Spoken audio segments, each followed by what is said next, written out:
Marketing Tips Tuesday with Practicefuel, the 9-step system that will show you everything you need to know to use the internet to grow your practice. My name is Brian Devine, and today we are talking about how to use retargeting for your practice without violating terms of service. And when I say violating terms of service, I'm talking about so that Google doesn't shut you down, so that Facebook doesn't get upset and shut down your account. And this is something that is happening more and more.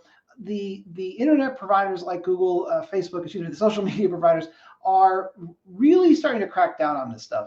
And it doesn't mean that you can't do retargeting.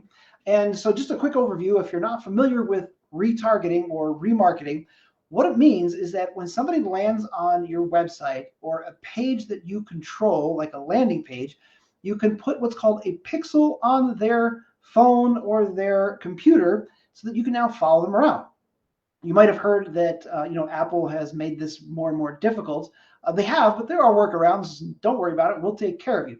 So you don't have to worry about Apple versus Android. You just need to know that when somebody lands on a page and does not take the action you want them to, which would be to call you, to fill out a form, to schedule an appointment, whatever that might be, when they don't take that action, you can follow them around the internet with what are called retargeting ads. And what's amazing about Google is that you can pretty much show your ads on about 97% of the internet. So that means that the next time that I go to your website, you can put that pixel on my browser. So now that everywhere I go, like no matter what, I'm going to see more ads from you, more offers, more things like that. Now, the way to do this properly is surprisingly simple. But let me give you just a little context here, because this is, let me put this up here. This is the 9-step system. You'll see remarketing at the very top. And this is kind of the icing on the cake. So if you haven't done your foundation, if you don't have the website, the reputation, the social media, if you don't have those things in place, then hopefully you're not thinking about remarketing just yet. But I want to make sure that you know that this is really powerful stuff. So you don't want to ignore it if you've done all of the other steps here. In order to make this work and not get shut down, you have to not actually promote a specific type of treatment.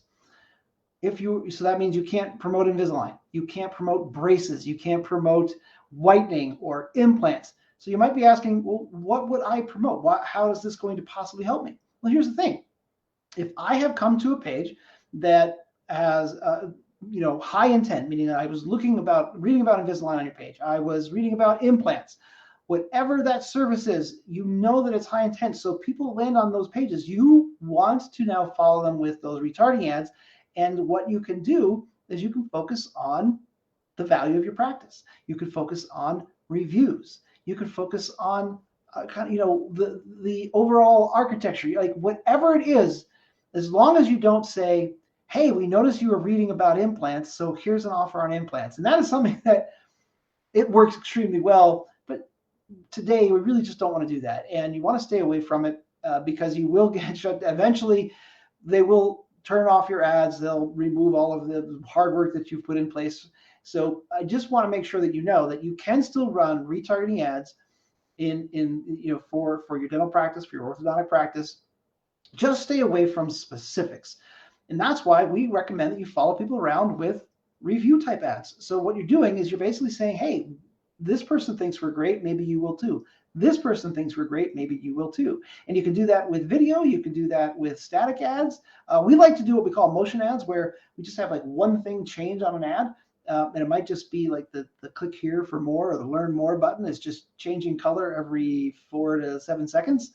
And the reason that we do that instead of like the big elaborate kind of stuff you're seeing these days is because the big elaborate stuff is just it's just distraction, and people just don't want to see it. But if yours is just a static image and then it changes, it causes people to look. And that's all you have to do is get people to look. And so it'll have your logo, your information, and say, this person thought we were great, by basically just putting a quote of their review and then learn more. And then don't take them to the specific page, right? Take them to your home page or to a page that gives them the opportunity to schedule an appointment, and even just a phone call is what I usually recommend. So rather than trying to go from a retargeting ad to their booking an appointment, I'm recommending that you go from a retargeting ad to, hey, why don't you book a phone call with us? You can ask us any questions that you have. Clearly, people around your area think that we're terrific, so you might think that we're terrific too. But that way, you can still run retargeting ads. You can still have that hugely effective result and not violate Google's terms of service and stay all above board and not get in any kind of trouble. And that is what I want to offer for you today. So if you are at all thinking about running retargeting, if you are currently running retargeting and you're like, I'm pretty sure we're running specifics, like we're talking about braces, we're talking about implants, whatever it is, even whitening, because you might be thinking, well, that's not a dental procedure, so to speak. It still violates the terms of service and you can get in trouble.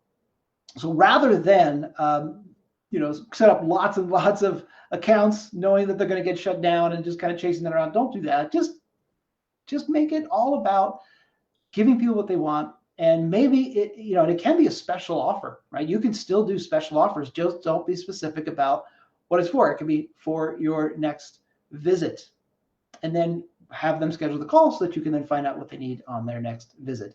And if you're thinking that sounds like way too much work, we're here to help you do it. And if you're even thinking, I don't want to even have those phone calls, we can help you have those phone calls too, because we understand that having lots and lots of activity might be exciting at first, but it can be overwhelming for your staff. It can be overwhelming to have all of this work start flowing in, and you've got to start filtering through. You've got to make all these phone calls and texts and back and forth. We can handle that for you too. So if that is of value, let us know. We're happy to talk to you about it. But if you take nothing away from today's conversation, it is you can absolutely run retargeting ads in your practice. Just stay away from the specific type of treatment and you're going to be fine. And it can still be extremely effective by offering generic specials, by promoting the value that you bring, and by showing off your wonderful, outstanding reviews.